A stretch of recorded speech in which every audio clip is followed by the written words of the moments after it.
ਹਿਰਦੇ ਵਿੱਚ ਵਸਣ ਦੀ ਗੱਲ ਤੇ ਬੜੀ ਔਖੀ। ਸਾਡਾ ਆਪਾਂ ਆਪਣੀ ਗੱਲ ਕਰੀਏ, ਵਾਹਿਗੁਰੂ ਦਾ ਨਾਮ ਚੰਗੀ ਤਰ੍ਹਾਂ ਜੀਭ ਤੇ ਹੀ ਨਹੀਂ ਵਸਿਆ ਜੀ ਅਜੇ ਜੀ। ਦੱਸੋ ਜੀਭ ਤੇ ਵਸ ਗਿਆ ਨਾਮ ਜੀ?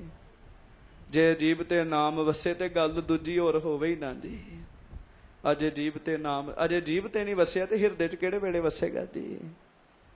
ਬਸ ਜੀਭ ਤੋਂ ਬੋਲੀ ਚੱਲੋ, ਬੋਲੀ ਚੱਲੋ, ਆਪੇ ਗੁਰੂ ਜੀ ਕਿਰਪਾ ਕਰ ਦਿੰਦੇ ਤੇ ਫਿਰ ਅੰਦਰ ਵੀ ਵਸਾ ਦਿੰਦੇ ਜੀ।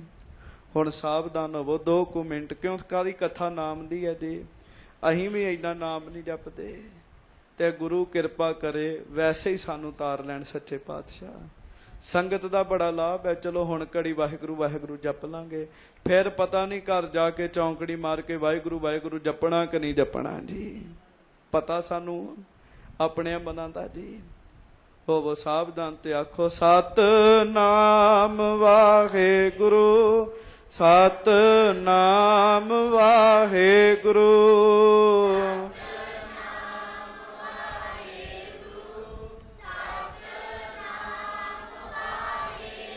ਮਨ ਨੂੰ ਸੁਣਾਓ ਵਾਹਿਗੁਰੂ ਸ਼ਬਦ, ਮਨ ਸੁਣੇ ਵਾਹਿਗੁਰੂ ਵਾਹਿਗੁਰੂ। ਹਾਂਜੀ, ਫਾਇਦਾ ਤੇ ਤਾਂ ਹੋਏਗਾ ਨਾ ਜੀ। ਜੀਭ ਤੋਂ ਬੋਲੋ ਤੇ ਕੰਨਾਂ ਤੋਂ ਸੁਣੋ।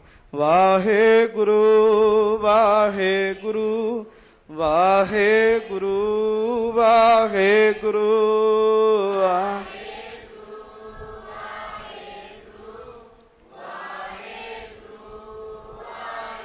ਤੇ ਮਨ ਪਤਾ ਕਦੋਂ ਸੁਣਦਾ ਵਾਹਿਗੁਰੂ ਵਾਹਿਗੁਰੂ? ਜਦੋਂ ਅੱਖਾਂ ਬੰਦ ਹੋਣ ਜੀ।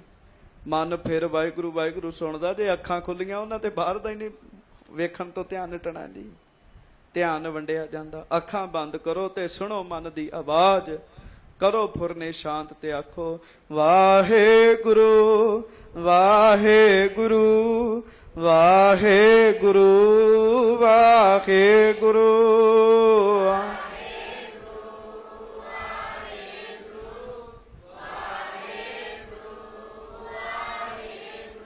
ਵਾਹਿਗੁਰੂ ਵਾਹਿਗੁਰੂ ਵਾਹਿਗੁਰੂ ਵਾਹਿਗੁਰੂ।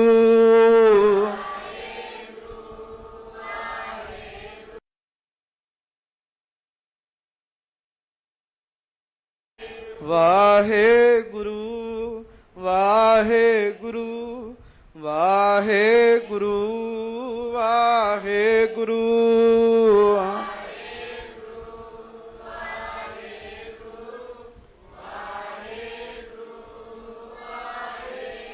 ਅੱਜ ਦੀ ਕਥਾ 'ਚ ਜਿਹੜੀਆਂ ਤੁਸੀਂ ਗੱਲਾਂ ਸੁਣੀਆਂ ਫਿਰ ਇੱਕ ਵਾਰ ਸੁਣ ਲਓ ਦੁਬਾਰਾ, ਕਿਉਂ ਗੂੜ ਗਿਆਨ ਸੀਗਾ ਜੀ, ਬੰਦੇ ਦੇ ਦਿਮਾਗ ਵਿੱਚੋਂ ਨਿਕਲ ਜਾਂਦਾ। ਸਾਖੀ ਚੇਤੇ ਰਹਿ ਜਾਂਦੀ ਹੈ ਜੀ।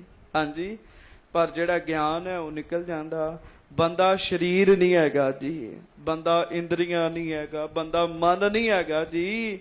ਬੰਦਾ ਹੋਰ ਕੁਛ ਹੈ, ਜਿਹੜੀ ਰੂਹ ਅੰਦਰ ਬੈਠੀ ਹੋਈ ਹੈ ਜੀ, ਜਿਹੜੀ ਜਿੰਦ ਅੰਦਰ ਬੈਠੀ ਬੰਦਾ ਤੋਂ ਹੈਗਾ ਜੀ। ਹਾਂਜੀ, ਉਹਨੇ ਨਾਮ ਜਪਣਾ ਜੀ, ਤੇ ਜਪਣਾ ਸਰੀਰ ਕਰਕੇ ਹੈ ਜੀ। ਹੋਵੋ ਸਾਵਧਾਨ, ਅੱਖਾਂ ਖੋਲ੍ਹਣੀਆਂ, ਨੇਤਰ ਕਰੋ ਬੰਦ। ਵਾਹਿਗੁਰੂ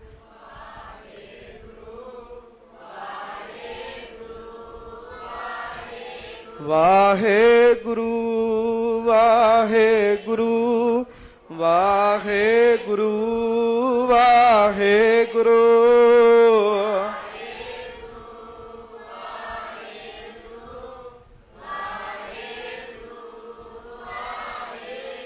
ਵਾਹਿਗੁਰੂ ਵਾਹਿਗੁਰੂ ਵਾਹਿਗੁਰੂ ਵਾਹਿਗੁਰੂ।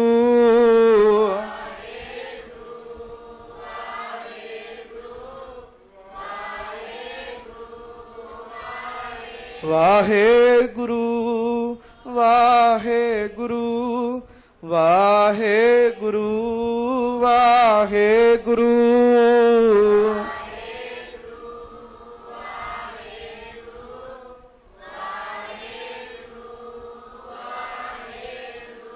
ਸੱਚੇ ਪਾਤਸ਼ਾਹ ਕਿਰਪਾ ਕਰਨ, ਕਦੀ ਨਾਮ ਮਨ ਵੀ ਨਾਮ ਜਪੇ। ਮਨ ਭਾਵ ਅੰਦਰ ਦੇ ਫੁਰਨੇ ਸ਼ਾਂਤ ਹੋ ਜਾਣ। ਅੰਦਰ ਜਿਹੜਾ ਬੰਦਾ ਬੈਠਾ ਨਾ ਜੀ, ਅੰਦਰ ਬੈਠਾ ਜਿਹੜਾ ਜੀ, ਉਹ ਵਾਹਿਗੁਰੂ ਵਾਹਿਗੁਰੂ ਜਪੇ ਜੀ।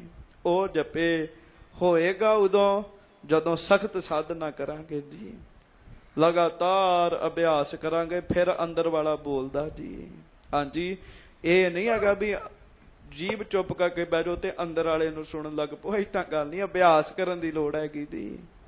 ਅਭਿਆਸ ਪਹਿਲਾਂ ਜੀਭ ਤੋਂ ਕਰਨਾ ਪਏਗਾ। ਜੀਭ ਤੋਂ ਅਭਿਆਸ ਕਰਨ ਦਾ ਤਰੀਕਾ ਇਹ ਹੈ, ਅੱਖਾਂ ਬੰਦ ਕਰਨੀਆਂ ਪੈਣਗੀਆਂ, ਮਨ ਨੂੰ ਕਹਿਣਾ ਪਏਗਾ, ਮਨਾ ਸੁਣ ਵਾਹਿਗੁਰੂ ਦਾ ਨਾਮ ਜੀ। ਇੱਕ ਵਾਰ ਫਿਰ ਆਖੋ, ਵਾਹਿਗੁਰੂ ਵਾਹਿਗੁਰੂ ਵਾਹਿਗੁਰੂ ਵਾਹਿਗੁਰੂ ਵਾਹਿਗੁਰੂ ਵਾਹਿਗੁਰੂ ਵਾਹਿਗੁਰੂ ਵਾਹਿਗੁਰੂ ਵਾਹਿਗੁਰੂ ਵਾਹਿਗੁਰੂ ਵਾਹਿਗੁਰੂ ਵਾਹਿਗੁਰੂ ਵਾਹਿਗੁਰੂ ਵਾਹਿਗੁਰੂ ਵਾਹਿਗੁਰੂ ਵਾਹਿਗੁਰੂ। ਸੱਚੇ ਪਾਤਸ਼ਾਹ ਸਭ ਤੇ ਕਿਰਪਾ ਕਰਨ, ਦਇਆ ਕਰਨ, ਹੋਈਆਂ ਭੁੱਲਾਂ ਚੁੱਕਾਂ ਦੀ ਖਿਮਾ ਜੀ। ਫਿਰ ਬੇਨਤੀ ਹੈ, ਮਨ ਕੋਲੋਂ ਵਾਹਿਗੁਰੂ ਵਾਹਿਗੁਰੂ ਆਖੀਏ, ਮਨ ਦੇ ਫੁਰਨੇ ਜਿਹੜੇ ਉਹ ਸ਼ਾਂਤ ਹੋਣ। ਜਦੋਂ ਵੀ ਵਾਹਿਗੁਰੂ ਵਾਹਿਗੁਰੂ ਜਪਣਾ, ਅਰਦਾਸ ਕਰਕੇ ਜਪਣਾ, ਮਹਾਰਾਜ ਕਿਰਪਾ ਕਰੋ ਮਨ ਟਿਕੇ ਜੀ। ਲਾਭ ਤੇ ਤਾਂ ਹੀ ਹੈ। ਸੱਚੇ ਪਾਤਸ਼ਾਹ ਮਿਹਰ ਕਰਨ। ਜਾਤੀ ਮਲਕ ਜੀ ਹੋਣੀ ਹੁਣ ਸਰੀਰ ਛੱਡਣ ਦੀ ਤਿਆਰੀ ਕਰ ਚੁੱਕੇ ਨੇ। ਅਗਲਾ ਪ੍ਰਸੰਗ ਆਪਾਂ ਕੱਲ ਨੂੰ ਸਰਵਣ ਕਰਾਂਗੇ। ਇੱਕ ਬੇਨਤੀ ਹੈ ਤੁਹਾਡੇ ਸੰਗਤ ਦੇ ਚਰਨਾਂ 'ਚ ਹੱਥ ਜੋੜ ਕੇ, ਕਥਾ ਦੇ ਵਿੱਚ ਨਾ ਜੀ ਛੇਵੇਂ ਪਾਤਸ਼ਾਹ ਦੇ ਸਰੀਰ ਛੱਡਣ ਦੀਆਂ ਤਿਆਰੀਆਂ ਚੱਲਣ ਦੀਆਂ ਜੀ। ਜਿੰਨੇ ਸਾਰੀ ਛੇਵੇਂ ਪਾਤਸ਼ਾਹ ਦੀ ਕਹਾਣੀ ਸੁਣੀ